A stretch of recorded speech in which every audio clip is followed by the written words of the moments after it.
Il est comme 10h, un peu 10h10. Alors, on a 10 minutes de retard.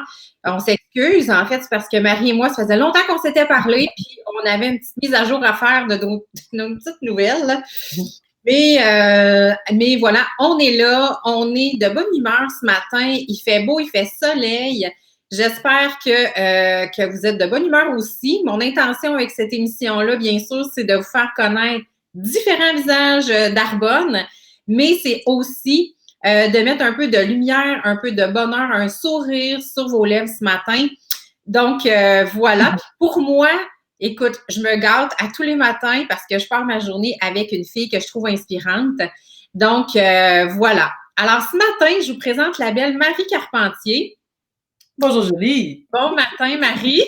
Merci d'avoir accepté mon invitation. Merci pour ton temps.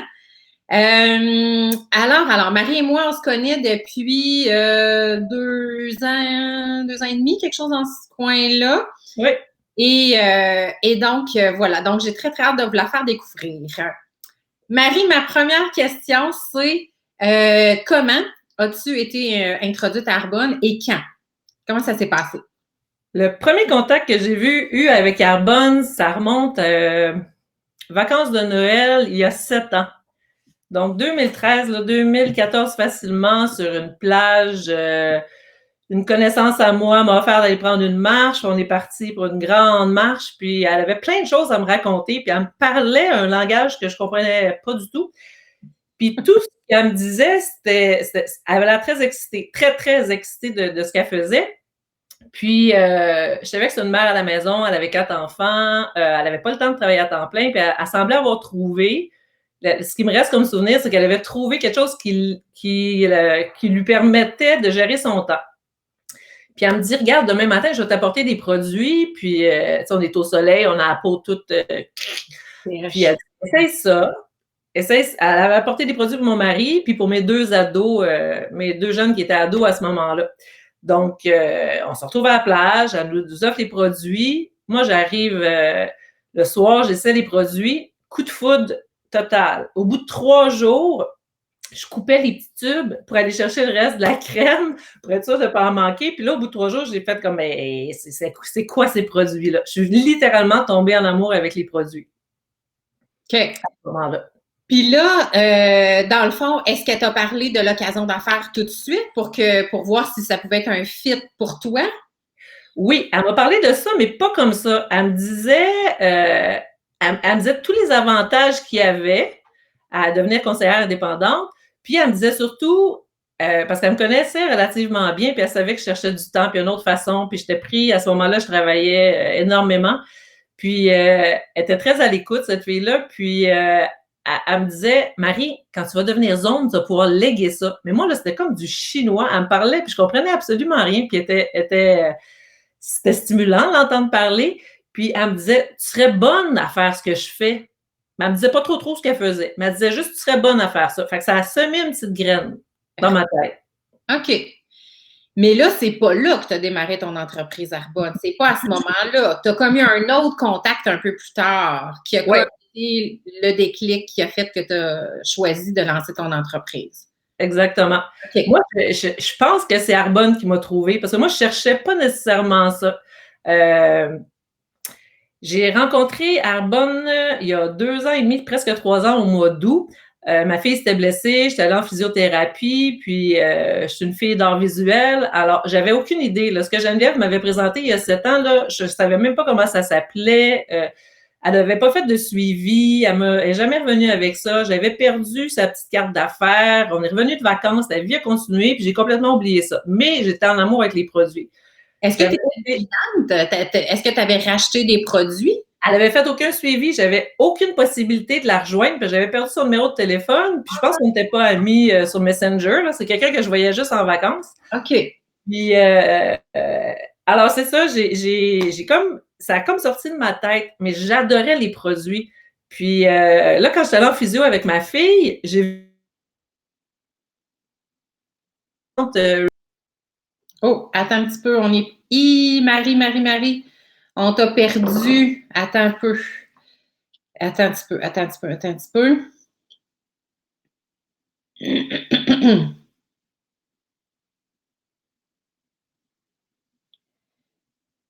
Je vais essayer de communiquer avec elle parce que là, son lien a été rompu.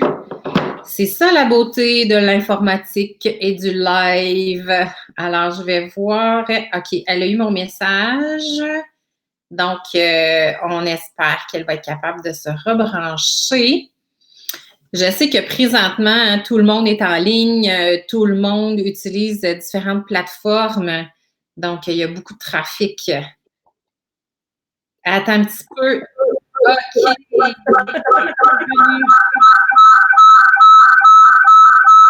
va falloir que tu coupes ton son, ma belle. Ah non! On t'aura perdu. Et que c'est dommage. J'espère qu'on va être capable.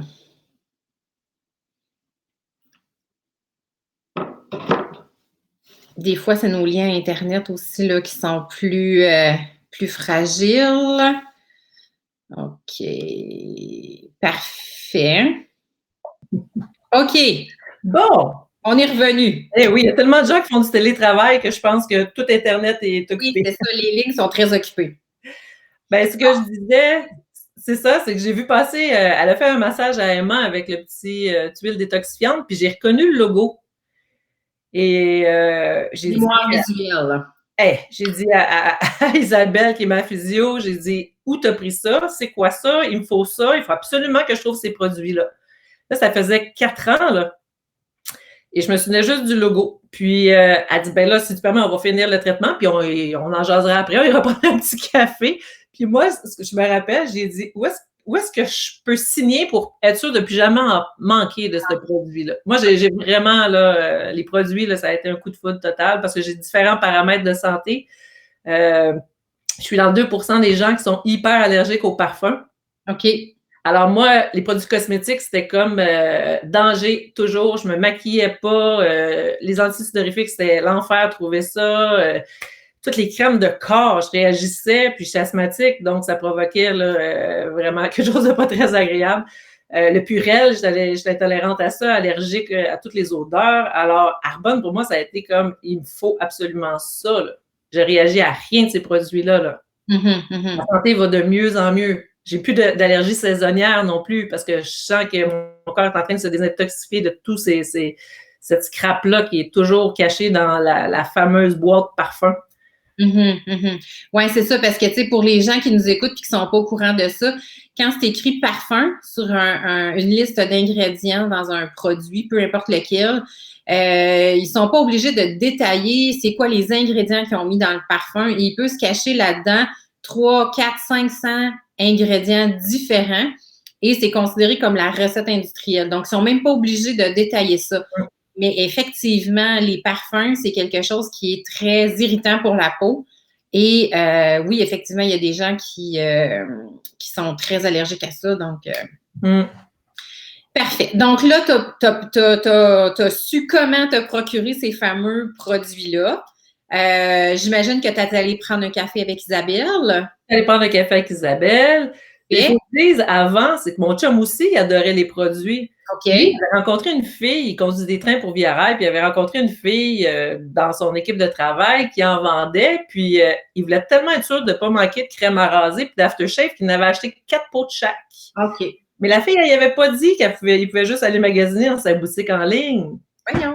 Fait que moi, j'avais jamais accès. Je disais, où t'es trouves? Il me les faut. Elle n'a pas un catalogue. Puis, fait que quand Arbonne est arrivée sur mes genoux dans une salle de traitement de physiothérapie, là, j'ai fait comme, oh mon Dieu, ça fait tellement longtemps que j'attendais ça. OK. Fait que là, j'aimerais ça que tu nous parles un peu de ton background. Parce que là, tu sais, toi, tu n'étais pas une fille de produits, tu n'étais pas destinée à faire du marketing social, là. Aucunement.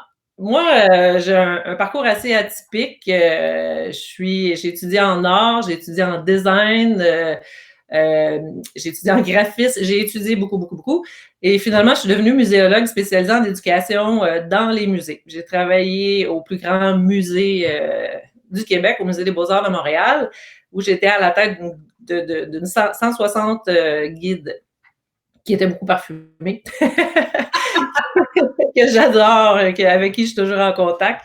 Mais ça, c'était la partie difficile parce que quand j'avais des entrevues ou des évaluations dans mon bureau, j'avais vraiment de la difficulté. Et j'adorais mon travail. Et c'est à ce moment-là que j'ai rencontré Arbonne sur la plage pour la première fois, puis je travaillais énormément. J'adorais mon travail. Puis je disais toujours, moi j'essayais de trouver la formule parfaite parce que j'ai 2 enfants pour être à la maison. Puis toute cette grande période-là du primaire où j'outre-travaillais, là, je faisais que ça. Un moment donné, j'ai appelé mon mari puis j'ai dit c'est pas ça que je veux dans la vie. Qu'est-ce qui arriverait si je laissais mon emploi parce que sont où nos enfants? Je les vois plus. J'arrive le vendredi soir, j'étais brûlée. Fait que j'ai quitté ce musée-là que j'adorais et les collègues. Puis je suis retournée en enseignement des arts, ce que j'avais fait il y a 23 ans. Puis je me suis libérée un peu de temps. Libérée du temps parce que là, j'avais un horaire. Il y avait une cloche qui sonnait qui disait « T'as le droit de t'en aller ». Et j'ai travaillé à temps plein en enseignement. Puis après ça, quand Arbonne est arrivé, ce que ça a permis pour moi, c'est de travailler à temps partiel et de faire le complément du manque à gagner avec mon entreprise Arbonne. Et si vous continuez la logique, ben éventuellement, ben mon plan B va devenir mon plan A. Et ce que je veux, c'est ce que je souhaite. Et j'ai jamais demandé pour Arbonne. J'ai toujours demandé à la vie, là, j'ai besoin d'un véhicule qui va m'amener à passer du temps avec ma famille. Puis c'est pas parce qu'ils ont 20 et 18 ans qu'ils n'ont plus besoin de nous autres, là. Ils ont besoin de nous autres autrement. Puis là, je sens que j'ai atteint un équilibre professionnel et familial. Je suis peut-être d'une autre génération, là, mais ça a été très utopique pour nous de penser qu'on était pour concilier famille-travail. On en a parlé. On en a parlé beaucoup, mais nous, on ne l'aura jamais vécu. Mais là, je sens que je suis là. Puis, qu'est-ce que tu dirais qu'Arbonne te permet aujourd'hui que tu ne pouvais pas te permettre avant? Là? Arbonne me permet beaucoup d'imprévus. On a le goût on y va, on le fait. Exemple concret, là, ma fille en début d'année est rentrée au cégep, puis c'est pas très loin de la maison, mais c'est 1h30 de voyagement matin et soir. Elle partait à 6h, 5h30 du matin, puis elle rentrait à 6-7h le soir. Brûlée, elle a eu une grosse grippe. Transport en commun, là. Ah, ça avait pas d'allure, là. Puis, il faut qu'elle prenne le tunnel, on est à Montréal, tout ça. J'ai regardé mon chum, j'ai dit, et si on la mettait en résidence? Il dit, oui, mais c'est pas sur le budget familial, ça. J'ai dit, on a un budget. Fait que ça permet de tout faire l'extra budget. Ce qui n'est jamais compté, ce qui est spontané, ce qui est imprévu, ce qui pourrait être une dette devient ben on l'a. Donc, ça, c'est concrètement, ça me permet à moi de venir en aide à plein de monde parce que cette communauté-là avec Arbonne, un autre exemple concret, moi, j'ai à cœur la santé de la planète. Là. J'ai planté 60 000 arbres dans ma vie, là, dans ma jeunesse. Tu parles de ça, que tu as planté des arbres. Puis, il y en a un derrière moi, d'ailleurs. Mais je suis très sensible à ça. Puis, tu sais, j'ai à cœur la santé de l'eau. J'ai vraiment l'environnement, ça me tient à cœur. Puis, je cherche encore une cause là, à laquelle je pourrais m'affilier. Mais entre-temps, je m'occupe des humains. Avec Arbonne, l'automne passé, avant les fêtes, on a ramassé là, plus de 60 sacs avec des produits dedans qu'on est allé porter dans une maison d'hébergement pour femmes victimes de violences conjugales. Pas plus tard qu'en février, j'ai rencontré Ingrid Falaise pour une conférence qu'on a fait à l'école sur ce sujet. Puis là, c'est comme un sujet qui est en train de me choisir. Comme quelque chose, je vois, je témoigne de plein de choses. Alors, j'aimerais ça faire une différence dans ce sens-là. Je ne sais pas encore quelle forme ça va prendre, là, mais l'environnement puis les femmes, la violence faite aux femmes, on est en 2020, c'est encore tellement présent. Puis à cette période un peu difficile, des tumultes qu'on vit en ce moment, là, moi, je pense beaucoup à elles et aux enfants là, qui sont super vulnérables. Là. Ça, c'est quelque chose qui me touche énormément. Donc, concrètement, Arbonne, c'est ça. C'est tous les bonus. Tout le gras autour de l'os. Oui, je comprends. Puis, où est-ce que tu te vois dans 5 ans, dans 10 ans, dans 20 ans? Est-ce que tu vas être encore conseillère Arbonne? Moi, ça, c'est une question qui me faisait excessivement peur. Je ne suis pas quelqu'un d'anxieux dans la vie. Je ne suis pas trop nerveuse. Je suis plutôt excitée et dynamique et positive. Et quand on me posait cette question-là, j'avais peur parce que mon mari a 8 ans de plus que moi. Il veut prendre sa retraite d'ici quelques années. Et là, je me disais, mais moi, je suis pas prête à arrêter, là. Je suis pas prête à arrêter d'être dans ce monde-là, dans cette société-là, de me sentir utile.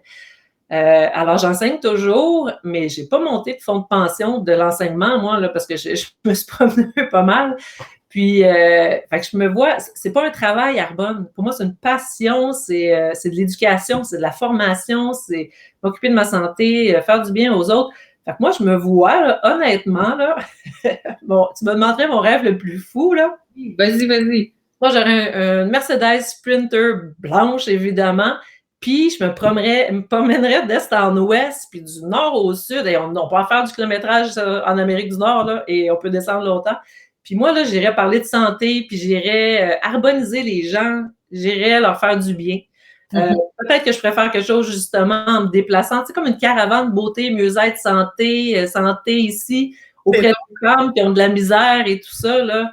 Tu sais, j'aimerais ça faire un road trip sociétal avec mon chum. La retraite qu'on aurait. Ben oui. Mais en même temps, tu sais, tu parles de ça comme d'un rêve, mais nous, on le sait que c'est possible. Parce qu'on sait qu'avec une business en ligne comme on a, tu peux travailler ta business de partout dans le monde à partir de ton téléphone. On le vit présentement, toutes nos activités, on est capable de les transférer en ligne. On est capable d'avoir des équipes dans d'autres villes, dans d'autres provinces, dans d'autres pays.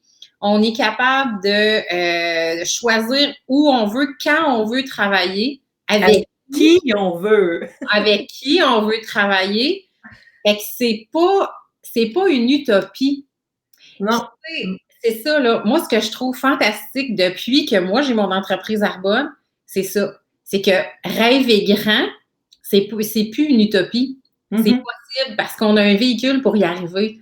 Alors qu'avant, moi aussi, je travaille en milieu scolaire, je suis orthophoniste dans une école, ben quand t'es pris là, je veux dire, tu sais, moi, mon revenu, il est dépendant, il faut que je me pointe 5 jours semaine, là. Je peux pas partir sur une balloune de 3 mois puis revenir. Alors que, avec notre entreprise Arbonne, on est capable de générer ce revenu-là, mais qui est mobile. Exactement. Puis, c'est ça. Écoute, puis la beauté de ça, c'est tout le bien, je pense. Puis tu l'as bien exprimé, tout le bien qu'on peut faire autour de soi, tu sais. C'est contagieux ça, parce que on appelle même plus ça notre rêve, mon chum puis moi, là, c'est notre plan. Oui. Il me parle de la vanne, là, puis il me parle de tout ça, puis mes enfants, puis tout ce bien-être-là, là, ça descend autour de toi. Les gens me le disent, Marie, tu n'as jamais été aussi rayonnante, qu'est-ce que tu fais, qu'est-ce qui a changé, qu'est-ce qui se passe, tu sais. On fait du bien, puis on n'est peut-être pas en mesure tout le temps de le voir, ça, mais les gens nous le rendent bien. Écoute, je pense qu'on va s'arrêter ici. Mais écoute, ça a été vraiment, vraiment un bonheur, Marie. Ça faisait longtemps qu'on s'était parlé. Je suis vraiment, vraiment contente d'avoir passé ce petit bout de matin-là avec toi. As-tu un call to action, quelque chose pour notre mot de la fin? Moi, je vous inviterais là parce qu'on peut toujours voir le verre à moitié vide ou à moitié plein, hein, puis c'est un choix. On fait le choix là à chaque jour. La seule chose sur laquelle on a vraiment le contrôle dans la vie, là, c'est ce à quoi on pense, puis notre respiration. Moi, je médite beaucoup. Je fais méditer mes élèves en éthique à tous les jours. Il me manque énormément, mes élèves. Et moi, c'est ça. Je vous invite là à vous déposer, à regarder c'est quoi le verre à moitié plein aujourd'hui, là. Moi, je suis en santé. J'ai une famille, j'ai un toit, j'ai à manger. Je vis pas dans un milieu violent. Regardez le beau côté des choses, il fait super beau aujourd'hui. Fait que moi, c'est ça. Je vous invite à voir le beau côté des choses, puis à rêver, puis à faire des plans positifs. On a toute la vie devant nous, là. On est très privilégiés de vivre du bon côté de l'Atlantique, au bon côté du globe, dans les sphères. Alors, c'est ça. Permettons-nous de faire du bien, puis d'embrasser la vie. Son côté spirituel. Magnifique. Alors, tu parles d'embrasser la vie. Moi, je t'embrasse, ma belle. Puis, écoute, Au plaisir de te voir puis de te serrer dans mes bras pour le vrai. Oui, tellement. Alors voilà, fait que là-dessus, on s'arrête. Demain matin, je vais être avec la belle Karine Poirier, que j'adore aussi. Donc, soyez là au rendez-vous. On est là vers 10 heures. Mais tu sais, on se donne un petit lousse, là, autour de 10 heures. Fait que voilà. Merci beaucoup tout le monde. Merci de ton initiative, Julie. Au revoir. Bye.